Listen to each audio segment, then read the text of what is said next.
Metode ini khusus untuk kita-kita nih, untuk kita-kita yang pemalas, yang malas ribet. Assalamualaikum warahmatullahi wabarakatuh.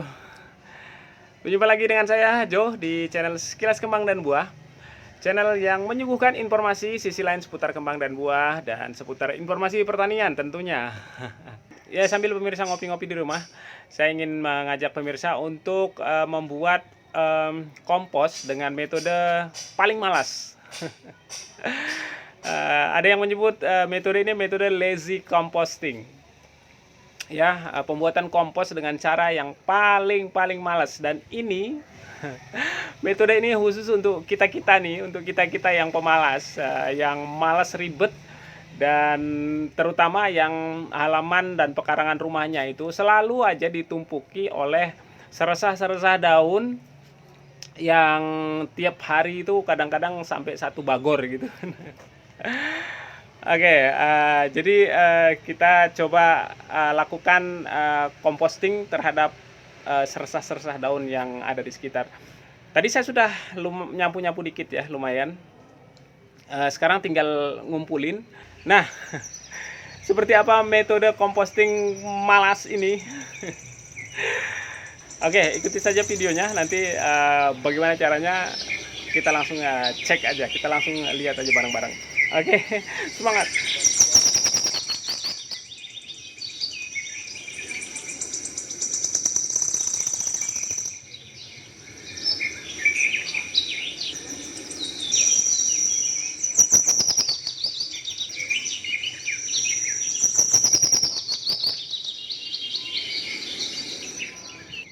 Iya, selama ini banyak dari kita membakar sampah yang berasal dari seresah daun.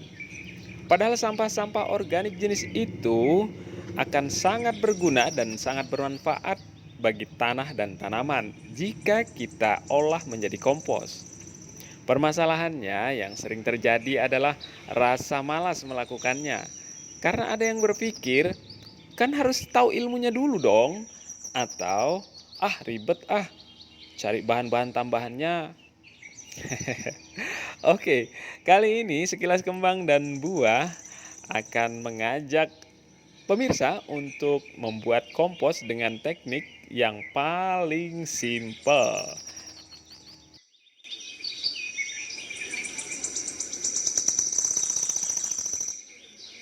Oke, beberapa bahan yang harus dipersiapkan antara lain seresah daun kering atau sampah daun kering. Ini kita harapkan nanti sebagai sumber karbon pada kompos yang akan kita buat. Dan jika ada terbawa sampah-sampah kertas atau sampah-sampah kardus, kemudian tisu, nggak apa-apa. Dicemplungin aja, dimasukin aja. Yang penting jangan sampah plastik ya.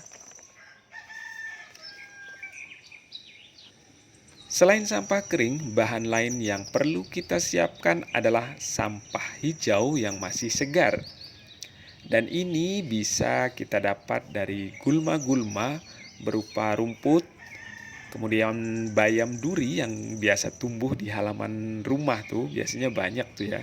Di rumah manapun ini sering sekali tumbuh, dan ini bisa kita gunakan.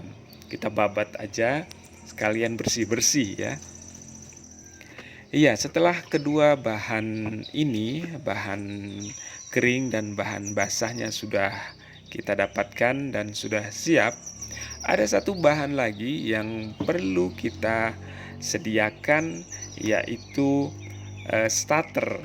Nah, starter ini yaitu bahan mikroorganisme yang akan membantu kita untuk proses penguraian atau proses pengomposan.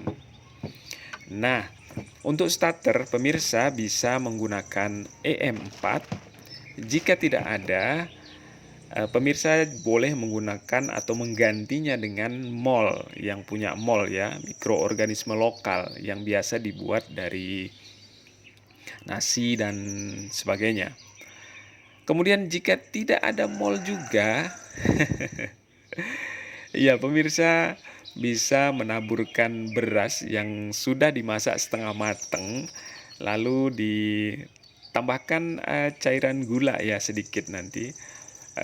untuk disiramkan ke bahan kompos yang sudah kita siapkan tadi. Ya, untuk informasi kenapa beras yang setengah matang, nah harapannya nanti beras ini akan menumbuhkan mikroorganisme itu dan bisa membantu proses pengomposan atau proses dekomposisi dari daun-daun seresah, basah, dan kering yang sudah kita siapkan itu. Langkah berikutnya adalah memasukkan sampah-sampah ke dalam wadah. Untuk wadah bisa menggunakan tong plastik atau jika tidak ada bisa menggunakan karung bekas seperti yang saya gunakan ini. Ini adalah karung bekas makanan kucing ya.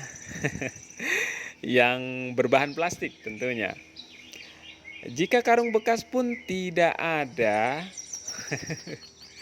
ya bisa langsung mengompos di bak-bak tanah yang seperti ini.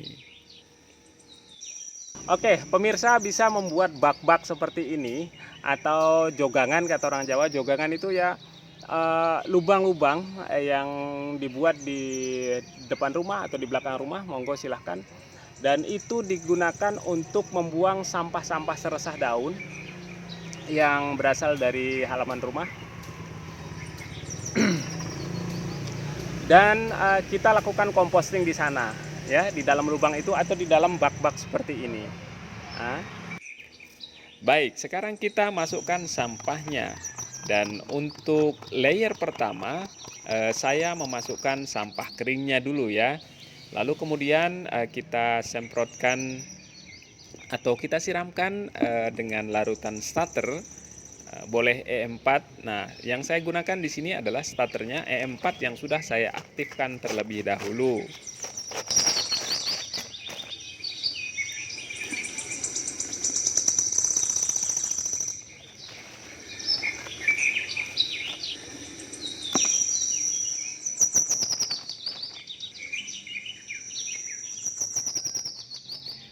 Setelah itu kemudian kita masukkan sampah basah.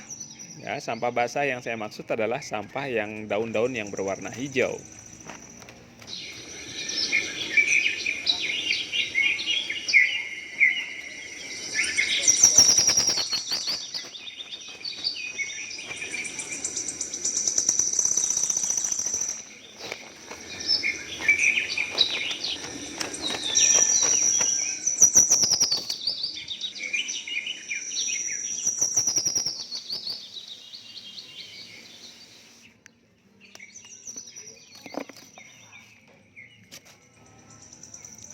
Nah, setiap layer atau lapisan saya menambahkan tanah dengan tujuan untuk mempercepat pelapukan sih sebenarnya.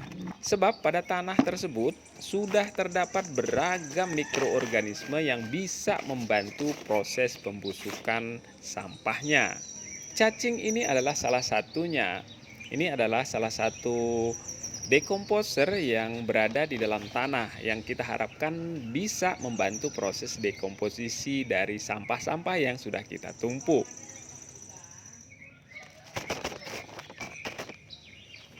Setelah semua dimasukkan, lapisan kompos siap difermentasi. Nah, kita tutup rapat supaya suhu di dalam karung bisa tetap panas. Oke, kita sudah dapat satu karung sampah organik yang akan kita proses menjadi kompos dengan cara yang paling malas. Nah, inilah dia caranya yang paling malas nih. Jadi gitu aja ya pemirsa ya. Yang penting di rumah kalau misalnya ada sampah, sikat aja. Nggak usah nunggu bahan macam-macam. Yang penting dimasukkan ke dalam karung seperti ini. Ini pun karungnya karung bekas makanan kucing ya. Saya karung yang ada aja. Pokoknya yang ada di rumah karungnya seperti apa, masukkan ke dalam karung. Kemudian sampah-sampah seresah, kemudian sampah yang kering yang untuk karbonnya. Kemudian kalau habis babat-babat sampah yang basah seperti daun bayam dan macam-macam tuh banyak sering di rumah itu, babat aja masukkan ke dalam, campur jadi satu. Nah, di setiap lapisan itu nanti kita semprotkan E4. Tapi E4-nya yang E4 yang sudah diaktifasi ya, supaya lebih irit dan mikroorganismenya lebih giat bekerja, lebih speednya lebih kenceng gitu. Oke, saya kira itu ya hari ini. Mudah-mudahan informasi ini bermanfaat, tetap berkah dan menjadi buah yang baik. Assalamualaikum warahmatullahi wabarakatuh.